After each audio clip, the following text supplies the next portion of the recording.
Bu insanlar xoşbəxt adamlardır. Adam var, heç vaxt yadına düşmür. Milyonu var əlində, heç kəsin yadına düşmür. Deyir ki, əşi, heç onun qapısına gediləsi deyil. Adam da var, yox. İnsanlar hacəti üçün onun qapısına gedir və imam buyurur ki, bu da bundan yorulmur.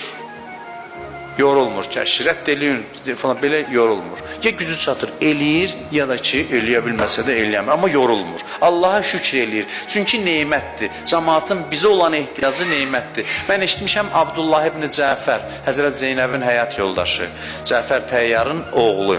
Deyir ki, varlı adam idi, qapısına gələnə əli boş qaytarmırdı. Axırda biraz maddi sıxıntıya düşdü, Allah dedi ki, mənim ömrümüz sona çatdı. Çünki cəmaat öyrəşib gələ əli boş qayıtmaya. Mən belə özümə görə yox, istəmirəm də bu qapıya gəliblər, həmişə köməklə qayıdıblar, istəmirəm ki, əli boş qayıtsınlar. Yəni, hətta